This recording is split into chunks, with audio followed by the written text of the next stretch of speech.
우리 말씀을 나누기 전에 앞뒤 좌우에 계신 분들과 함께 평화의 인사를 나누겠습니다. 인사하실 때 아름다운 밤입니다, 이렇게 인사하겠습니다. 아름다운 밤입니다. 아름다운 밤입니다. 진실로 아름다운 밤입니다. 여러분, 며칠 전에 입추가 지났죠. 한밤중에 귀뚜라미가 우는 소리를 들어보셨습니까? 그간 이 에어컨 실외기 돌아가는 소리에 파묻혀 있던 귀뚜라미 울음소리가 제 귓전에 들리기 시작했습니다. 아직 한낮에는 이 30도를 육박하는 무더위가 여전하지만 우리의 시간은 어김없이 흐르고 흘러서 더위에 지쳤던 마음을 씻어주시고 시원케 하시는 하나님의 은총이 임하게 될 것을 믿습니다. 지난 여름 저희 가정은 휴가를 맞아 베트남 하노이에 계신 선교사님 가정에 피서를 다녀왔습니다. 사실 피서라고 생각하지도 못했는데 어쩌다 보니 그곳과 이곳 상황이, 사정이 뒤바뀌어서 피서 아닌 피서가 되어버렸던 것이죠. 선교사님 가정은 양쪽 집에 큰 아들들이 맺어준 특별한 인연입니다. 신학교 아래서 신혼집을 차린 두 가정이 비슷한 시기에 아이를 낳게 되었고 같은 어린이집을 보내게 되면서 알게 된 사이입니다. 둘째도 비슷한 시기에 낳았고 또 제가 부목사 생활을 시작하면서 여기 교회 근처로 이사를 오게 되었을 때 그 집도 비슷한 시기에 함께 저희와 옮겼어요. 그래서 거의 6년간을 공동 육아를 한 그런 가정입니다. 하나님께서 저희 가정에 주신 선물과도 같은 그런 가정인데 지난해 초에 하나님께서 부르셔서 베트남 하노이에 선교사로 파송을 받은 귀한 하나님의 사람들입니다. 그 가정의 초대를 받아 5일간 함께하면서 정말이지 꿈같은 그런 시간을 잘 보내고 돌아왔는데 그 기간 중에 하루는 하노이 인근 지역을 방문을 했던 적이 있습니다. 1969개의 크고 작은 섬으로 이루어져 유네스코 세계자연유산에 지정된 하롱베이라는 곳이었는데 이 베트남 개국 설화에 따르자면 아주 먼 옛날 베트남 개국 초기에 외적이 이 바다를 통해서 베트남을 침략해 왔는데 그때 옥황상제가 가만히 있지 않았던 것이죠. 어미 용을 보내고 또 새끼 용을 보내서 베트남 사람들을 도와줬다라고 합니다. 어미 용과 새끼 용은 이 외적들을 향해서 불을 내뿜고 또 에메랄드를 내뿜어서 바다 곳곳에 기이한 그런 바위섬을 만들어내면서 적들의 배를 침몰시켰고 전쟁은 베트남의 승리로 끝났다라는 이야기입니다. 그렇게 용들의 임무가 다 끝났는데 용들이 돌아가지 않았던 거예요. 왜 안 돌아갔겠습니까? 그곳이 너무나도 아름다워서 용들이 돌아가지 않고 그곳에 눌러 앉았다, 믿거나 말거나의 이야기입니다. 그렇게 아름다운 자연 경관을 확인하기 위해서 하노이에서 출발한 모든 그런 버스들이 하롱베이에 도착하기 전에 무조건 들리는 곳이 있습니다. 혹시 이 하롱베이를 가보신 분이면 아실 수도 있는데 그곳은 시골의 한 휴게소거든요. 그곳에서 40분, 50분 동안 정차하면서 많은 사람들에게 이 하롱의 유명한 진주가 어떻게 만들어지는 것인지 아주 구체적으로 설명하고 그 뒤에 어떻게 하겠습니까? 아주 화려한 쇼룸으로 우리를 인도하는 것이죠. 그러면은 사람들이 정신없이 이 진주 쇼핑에 빠지게 되는 것입니다. 대대로 이 미국의 대통령들도 베트남에 국빈 방문을 하게 되면 이곳에 들려서 하롱베이 가기 전에 이곳에 들려서 영부인에게 이 목걸이를, 진주 목걸이를 사줬다고 하더라고요. 가난한 신학도를 만나서 결혼하느라 3만 원짜리 은반지 하나 받았던 저희 아내를 위해서 제가 큰 마음을 먹고 하나를 골라보시라 이야기를 했습니다. 그런데 역시나 어디선가 어디 구석에서 50불짜리, 그것도 10% 디스카운트를 받아서 45불짜리 목걸이를 하나 골라오더라고요. 저는 그곳에서 다른 어떤 것보다 이 진주 만드는 이야기에 심취해서 이걸 꼭 설교로 해야 되겠다라고 생각을 했습니다. 목사의 직업병이죠. 그래서 오늘 들은 지 얼마 되지 않은 정말이지 가꾸운 그런 따끈따끈한 이야기를 여러분들께 전해드리게 되었습니다. 진주가 어떻게 만들어지는지 여러분들 다들 잘 아실 것입니다. 조개는 스스로 이동할 수 없기에 고정되고 또 제한된 공간에서 입수관을 통해 물을 마시고 또 그 물 안에 있는 유기물들을 공급받으면서 그렇게 생활을 합니다. 그런데 출수관을 통해 내뱉지 못한 찌꺼기들, 이물질들이 있는데요, 그것이 조개의 몸속을 돌아다니다가 단단한 결석 같은 것을 만들어낸다라고 해요. 그때 조개가 어떻게 반응합니까? 자가 면역 반응을 보이게 되는데 진주핵이라는 물질을 분비하여서 이 불편한 이물질을 계속해서 둘러싸면서 스스로를 보호하는 것이죠. 이와 같은 활동이 지속적으로 반복이 되게 되면 우리가 잘 아는, 너무나도 좋아하는 그 진주가 만들어지게 되는 것입니다. 성경에서도 이 진주를 굉장히 상품 가치가 있는 것으로 기록하고 있죠. 마태복음 13장에는 천국을 자기 모든 소유를 다 팔아 구입한 진주로 비유하기도 하고, 또 잠언이나 요한계시록에는 존귀한 보석을 이야기할 때 꼭 등장시키는 보석이 바로 이 진주입니다. 또 디모데전서 2장 말씀을 보니까요, 남성들에게 성내거나 다투지 말 것을 주문하면서 여성들에게는 정숙하고 단정할 것을 이야기하는데, 그때 무엇이라고 합니까? 제가 디모데전서 2장 9절로 10절 말씀을 공동번역으로 띄워드릴 테니 우리 다 함께 읽어보았으면 좋겠습니다. 함께 읽겠습니다. 머리를 지나치게 꾸미거나 금이나 진주로 치장을 하거나 비싼 옷을 입지 말고 오직 착한 행실로서 단장해야 합니다. 그래야 하나님을 공경한다는 여자에게 어울립니다. 이렇게 이야기하고 있어요. 또 다른 말씀에서 거룩한 것을 개에게 주지 말고 진주를 돼지에게 던지지 말라라는 말씀이 있는 것은 모두 다 이 진주가 굉장히 값비싼 보석이기 때문에 그렇습니다. 여러분, 왜 진주가 귀한 것입니까? 무엇보다 아름답기 때문에 그런 것이겠죠.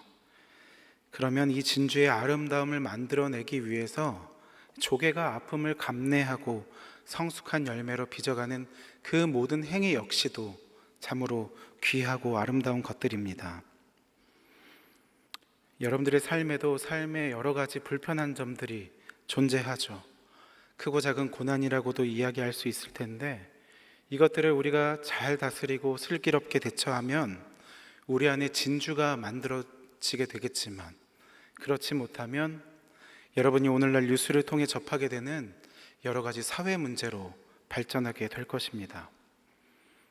이제는 피로 사회를 넘어서 분노 사회로 변해가고, 고립된 개개인이 작은 어려움도 견뎌낼 힘과 능력이 점점 더 약해지는 그런 세상이 되어져 가고 있는데, 저는 오늘 여러분들과 함께 이 고난을 대하는 성도들의 태도가 어떠해야 하는지 말씀 속에서 찾아보려고 합니다. 여러분, 이 로마서가 어떤 책입니까? 바울 복음의 정수요 핵심과도 같은 책이 바로 이 로마서 아닙니까? 당시 인류의 중심이 어디였습니까? 로마죠. 모든 문명과 이기가 꽃피어나고 빛이 있으면 어두움이 있듯이 그 찬란한 도시 문화, 또 제국 문명 이면에 추악한 범죄들, 욕망들이 켜켜이 쌓여 있던 그곳에 유대인들이 살았습니다. 유대인들은 경제적인 활동들을 위해서 이 로마로 모여들게 되었는데, 요즘 말로 이야기하자면 사회적인 약자, 마이너였습니다. 그런데 이 유대인들과 유대 그리스도인들 사이에서 이 종교적인 마찰이 있게 되었고, 주후 49년 글라디우스 황제 때에 유대인들을 로마에서 추방하는 추방령이 내려지게 됩니다. 그때 아굴라와 브리스길라도 함께 추방되었던 것인데, 나중에 네로가 이 황제로 즉위하게 되었을 때 추방령이 해제되면서 다시금 많은 사람들이 로마로 몰려오게 되었습니다. 그리고 그때 비유대인 중에서도 많은 크리스천들이 생겨나게 되었다라고 교회사는 전하고 있죠.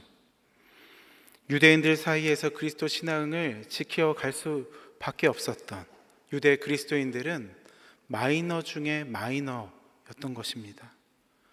한마디로 숨죽이며 살아갈 수밖에 없었던 사회적 약자 중에 약자였던 것이고, 또 그들과 함께 더불어 살기 시작한 이 비유대인 그리스도인들이 점점 더 많아지면서 교회는 혼란스러워지는 상황에 다다랐던 것입니다. 그러한 로마 교회를 사도 바울이 사랑했습니다. 그리하여서 혼란스러운 이 교회에 그리스도인들을 향해서 복음의 의미가 무엇인지, 또 그리스도를 따르는 사람들은 어떠한 삶을 살아가야 하는 것인지 자신의 모든 신학을 탈탈 털어서 집대성하여 쓴 교리적인 책이 바로 이 로마서인 것입니다. 로마서 5장을 시작하며 바울은 다음과 같이 이야기합니다. 우리 1절과 2절 말씀을 다시 한번 다 함께 읽겠습니다. 1절과 2절의 말씀입니다. 함께 읽겠습니다. 시작. 그러므로 우리가 믿음으로 의롭다 하심을 받았으니 우리 주 예수 그리스도로 말미암아 하나님과 화평을 누리자. 또한 그로 말미암아 우리가 믿음으로 서 있는 이 은혜에 들어감을 얻었으며 하나님의 영광을 바라고 즐거워하느니라. 아멘. 제가 이 새번역 성경으로 다시 한번 읽어 드릴까요? 그러므로 우리는 믿음으로 의롭다 하심을 받았으므로 우리 주 예수 그리스도로 말미암아 하나님과 더불어 평화를 누리고 있습니다. 우리는 또한 그리스도로 말미암아 지금 서 있는 이 은혜의 자리에 믿음으로 나아오게 되었으며 하나님의 영광에 이르게 될 소망을 품고 자랑을 합니다. 아멘. 로마서 4장까지 주된 중심의 내용은 하나님의 의였습니다.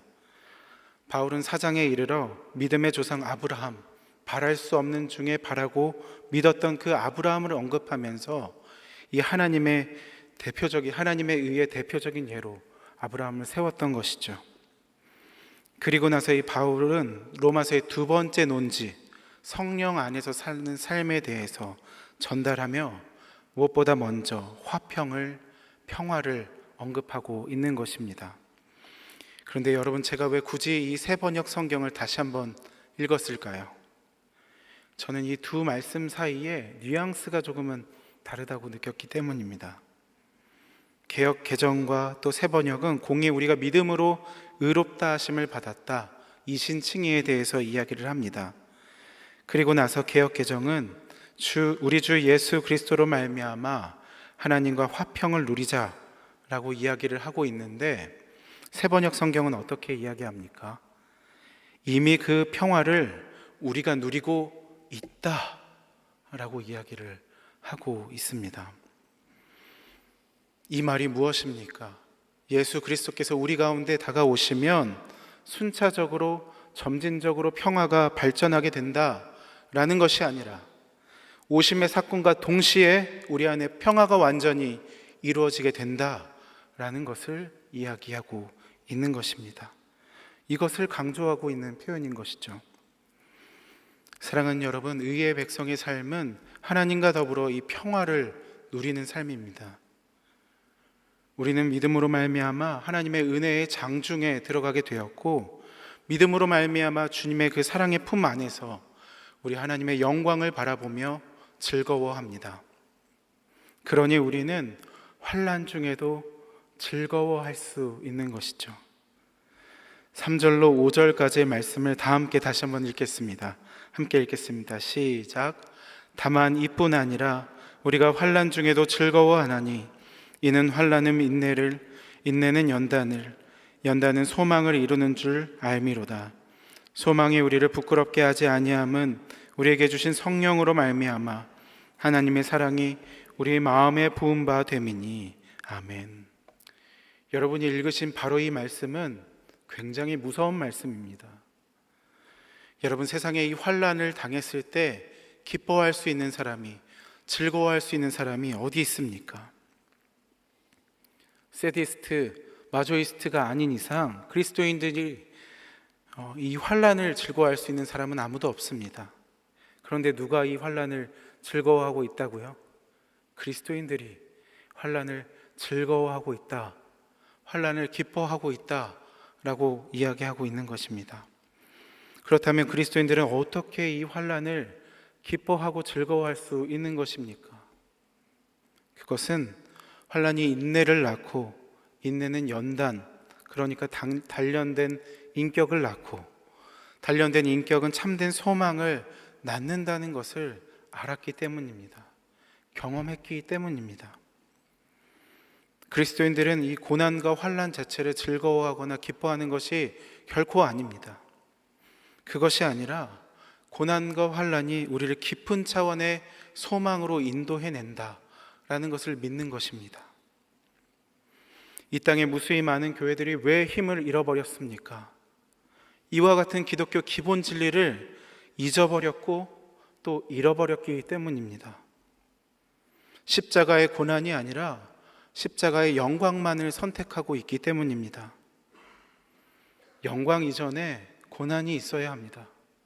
부활의 영광을 맛보기 이전에 십자가의 고통을 충분히 맛보아야 하는 것입니다. 저는 작년 가을 양육 클래스 강좌로 경상 충청지방 한국교회 이야기를 진행했습니다. 우리가 흔히 알기로 이 경상도, 특히나 이 경남 지역은 복음화율이 굉장히 낮고 교회가 사회에 전혀 힘을 쓰지 못하는 그런 지역으로 알고 있는데, 여러분 이 속을 파보니까 말도 안 되게 귀한 그런 진주 같은 복음의 역사들이 얼마나 많았는지 모릅니다.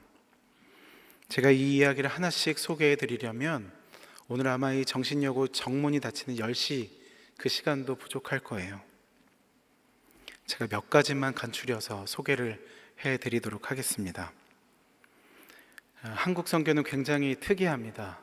아주 특이하게 교계 이양, 그러니까 한국에 들어온 여러 교단들이 공의회를 세우고 사전에 협의를 하여서 지역을 배분받아 선교를 시작하였습니다. 이것은 중국에서 40년 넘게 선교를 해왔던 네비어스라는 시니어 선교사의 조언을 들었기 때문인데요. 20대에 패기가 넘치던 선교사들이 들어와서 북장로교, 남장로교, 호주 장로교, 또 캐나다 장로교 선교사님들이 다 모여서 이 네비어스의 의견을 수용했기 때문입니다. 그렇게 선교 공의회를 만들게 되었는데, 서로 분열하지 말고 하나의 공교회를 세우자라는 그런 모임이 시작되었고, 여기에 감리교가 함께 뜻을 합하게 되면서 선교지 분열 협정이 맺어지게 되었던 것입니다. 보시는 그림과 같습니다. 위에서부터 한번 좀 살펴보자면, 함경도는 역시나 추운 나라 캐나다에서부터 들어온 함경도 장로교가, 평안도와 황해도 북부, 또 경기 북부, 충북 지방은 미국 북장로교가, 또 황해도 남부와 경기 남부와 충청남도, 또 강원도는 미국 감리교가 사역을 담당했습니다. 그리고 호남 지역은 미국의 남장로교가 분할을 받아 책임지고 선교하였고, 마지막으로 영남 지방, 경상 지방은 호주 장로교와 미국 북장로교가 남북으로 나뉘어 선교를 하게 되었습니다. 여기 경상 지방에 호주 장로교가 들어오게 된 배경은 이렇습니다. 헨리 데이비스라는 빅토리아주 출신 선교사님이 계셨습니다. 이분은 원래 인도로 가기를 소망했어요. 그래서 현지 적응 훈련도 했는데 건강상의 문제가 있었던 것이죠. 그래서 일시 귀국하여서 다음 사역을 준비를 하고 있던 차에 영국 성공회 선교부가 호주 선교부에 조선 선교사 파송을 요청하는 글을 그가 보게 되었던 것입니다. 그리고 이를 그의 소명으로 받아들이게 되었던 것이죠. 그는 세 가지 이유를 들어서 이 조선 선교를 준비하게 되었는데, 첫 번째로 인도보다 한국 선교가 더 절실하다라고 느꼈고, 두 번째로 인도보다 한국에서 자신의 건강이 더 왕성할 것이라고 생각을 했습니다. 그리고 세 번째로 한국은 전 세계에서 복음이 거의 전파되지 않은 거의 마지막 남은 나라다라고 믿었기 때문이죠. 그래서 그는 정식 파송 선교사가 되기 위해서 스코틀랜드로 넘어가서 목회자 수업을 받던 중에 에딘버러라는 지역에서 최초로 한국어 성경을 번역했던 존 로스를 만나게 됩니다. 그리고 거기서 언더우드 선교사를 소개받게 되었던 것이죠. 그리하여서 이 데이비스 선교사님이 여동생과 함께 조선에 들어오게 됩니다. 한동안은 여기 서울에서 한양에서 적응 훈련을 하였고, 또 그러다가 아직 호셈추위가 있는 1890년 3월 중순 무렵에 조금은 무리하게 부산으로 향하다 부산을 도착한 그 다음 날 1890년 4월 5일 사망하고 맙니다. 그리고 그 여동생은 이 충격을 이기지 못하고 자신 역시도 폐렴을 앓게 되었고, 결국 몇 달이 안 되어서 호주로 돌연 귀국하고 맙니다. 이후로도 이 호주 선교부는 여러 선교사님들을 계속해서 파송했어요. 그런데 적응하실 만하면 병으로 돌아가시고, 적응하실 만하면 병으로 돌아가시는 거예요. 그러니까 이 부산과 경남 지방의 선교가 빠르게 자리를 잡지 못했던 것이죠. 그럼에도 호주 선교부는 부산 선교를 또 경남 선교를 포기하지 않았습니다. 계속해서 지원자를 모집하여 부산으로 보냈고, 그들은 진주, 마산, 통영, 거창 순으로 이 선교부를 개척하게 됩니다. 여러분 경남 지역을 가보신 적이 있으십니까? 한번 머릿속으로 그려보시면 어떻습니까? 지리산이라는 높은 산도 있고 다도해라는 이 바다도 품고 있어서 천혜의 자연 환경을 지녔지만, 여러분 높은 산이 있고 험한 산이 있고 또 거친 바다가 있는 곳은 어떻습니까? 아주 험한 환경인 것이죠. 험한 자연을 끼고 살게 되면 자연스레 그 지역에 미신들이 많아지지 않습니까? 초월적 존재에게 자신의 안녕과 또 풍요를 기원하는 그런 의식들이 굉장히 많아서 복음 전파가 굉장히 쉽지 않은 그런 지역이 되는 것이죠. 그렇다면 이 지역에서 신앙생활을 하려면 어떻게 해야 되겠습니까? 웬만해서는 신앙생활을 뿌리내릴 수 없을 것입니다. 그래서 아주 뜨거운 체험적인 신앙을 가지고 있는 분들이 이곳에 많이 계신 것이죠. 우리가 잘 아는 주기철 목사님, 또 손양원 목사님, 이런 분들이 다 경남 출신이시고, 또 여기서 이 신사참배를 반대하는 대쪽 같은 목회자들이 많이 나와서 그들이 광복 후 추록하여서 고려파, 고신측을 세우게 되었던 것은 우연이 아닙니다. 호주 선교부에서 여러 선교사님들을 파송할 때 그 분 중에, 여러분 중에 한 분이 맥켄지라는 선교사님이 계셨습니다. 바누아투라는 그런 지역에서 먼저 사역을 하시다가 아내를 잃고 본인도 건강을 해쳐서 본국으로 돌아와 요양을 하고 있던 차에 조선의 선교사를 구한다라는 그런 메시지를 보게 되었던 것이죠. 이 메시지를 보자마자 이분이 자원을 했습니다. 그리고 이분은 부산에 오셔서 특별히 열심히 사역하셨던 곳이 상해원이라는 곳이에요. 한센병 환자분들을 위해서 사역을 하셨던 분이거든요. 미국 남장로교회에서 호남 지방에 세운 이 한센병 치료병원이 애양원이라면, 미국 북장로교회에서 부산 감만동이라는 지역에 세운 한센병 치료병원이 바로 상해원입니다. 서로 상자에 사랑의 자를 써서 서로 사랑하는 곳이다 라는 그런 뜻인 것이죠. 맥켄지 선교사님은 여기서 30년 이상 사역을 하셨고, 이분의 이 헌신적인 노력으로 이전에는 버려진 사람과도 같았던 한센병 환자분들이 치료를 받고 자립하게 되고, 사망률 또한 2% 이하로 떨어지게 되었습니다. 여러분, 당시에 이 한센병 환자분들은 길거리에 버려진 존재들과 같았어요. 이 병의 무서운 점이 무엇이냐면, 이 발끝, 손끝, 코끝에 이 신경세포가 죽어나간다라는 것인데, 맥켄지 선교사의 일기를 보면 추운 날 집주인이 아궁이에 불을 떼놓고 방 안으로 들어가 잠을 청하면 한센병 환자분들이 몰래 그 집에 들어가서 아궁이 불 곁에서 잠을 자다가 자기 몸에 불 붙는지도 몰라서 사고가 나는 일이 허다했다라고 합니다.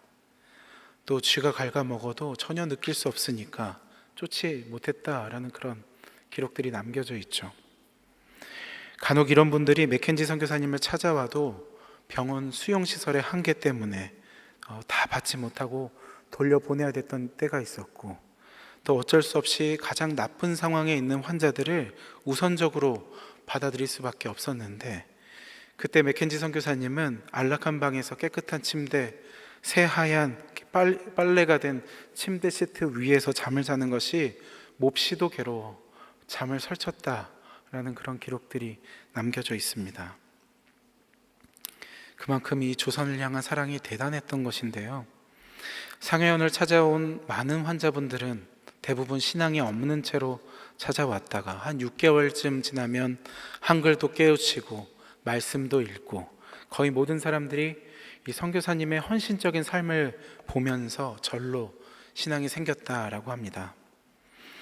어느 날 환자 한 분이 맥켄지 목사님을 찾아와서 나를 좀 내보내 주십시오, 나를 방면시켜 주십시오 라고 이야기를 했습니다.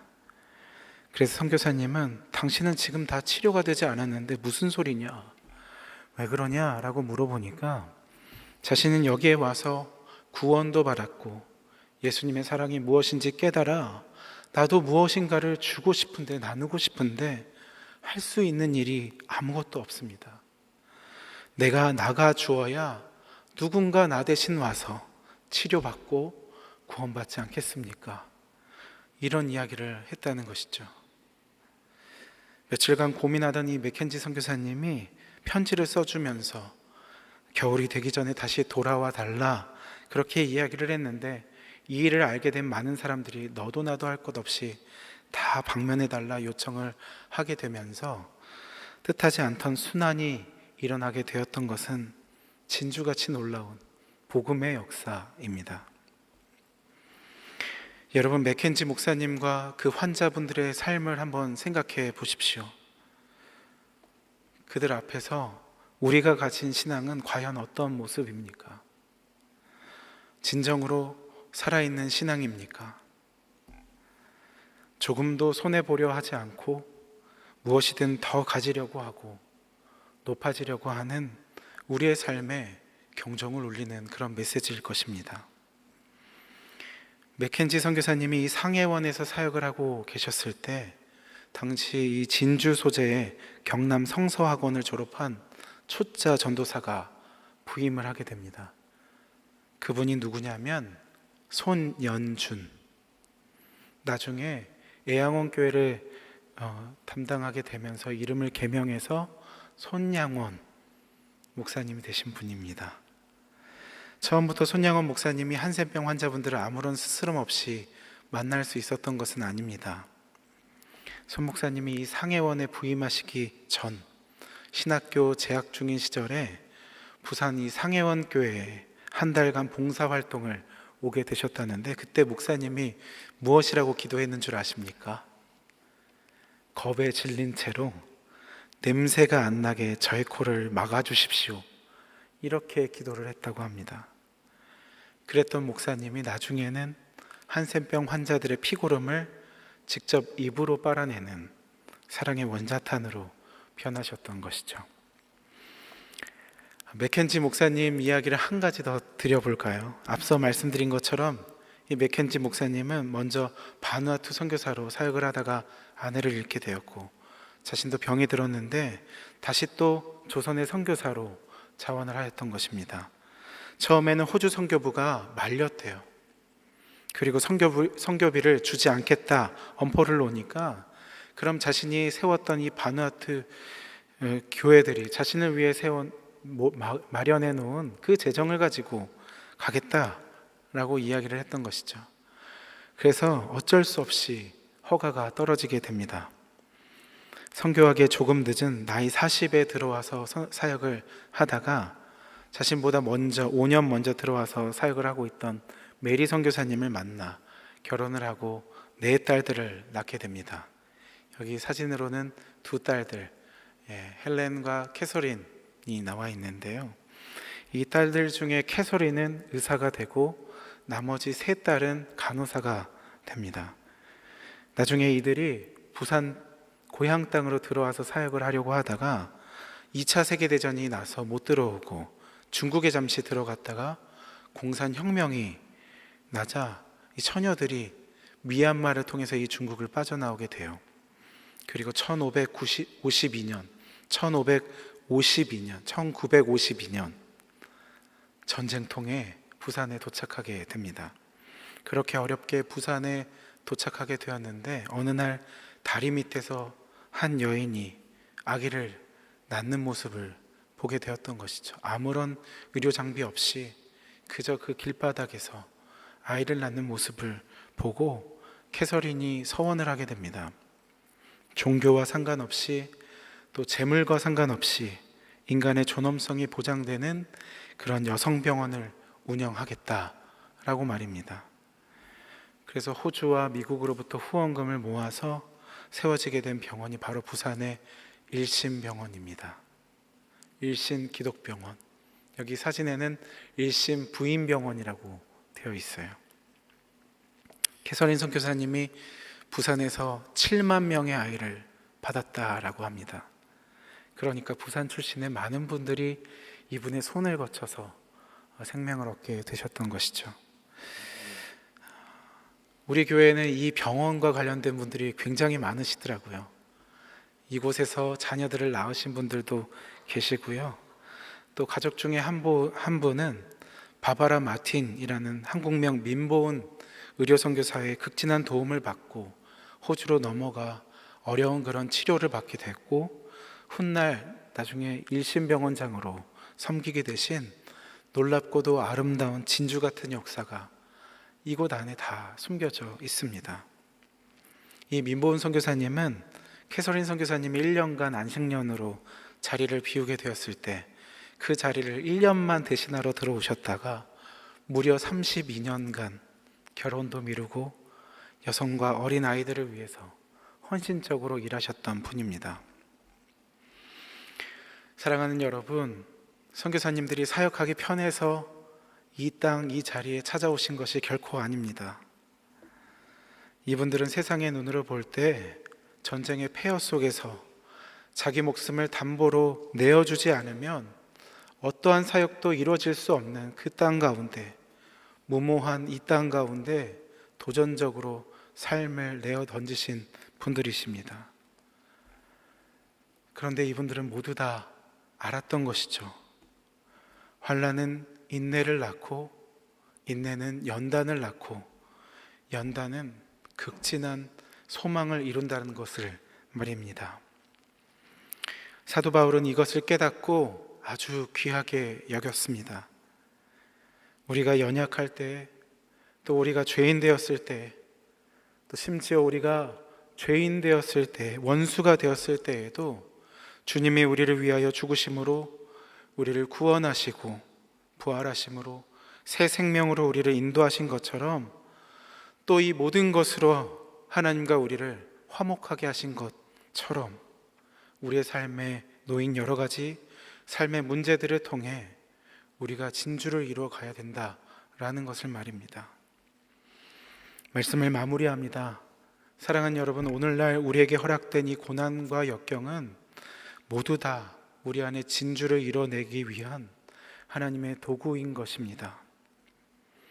혹여나 우리에게 그 문제가 아프게 다가오고 때로는 버겁게 느껴지게 될 때 조개가 그 문제를 안고 씨름하며 자신을 녹여서 그 문제를 감싸 안아 더 귀하고 더 빛나는 보석을 만들어가는 것처럼 우리 역시도 우리에게 주어진 이 환난을 더 심화된 차원의 소망으로 바꿔 나아가야 할 것입니다.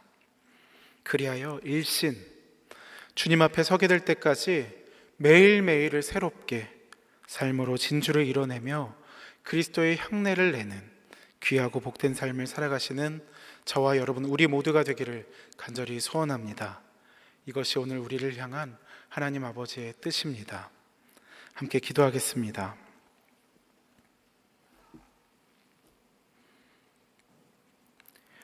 사랑의 하나님, 우리에게 허락된 모든 것 속에 하나님의 깊으신 뜻과 계획하심이 있는 줄 압니다.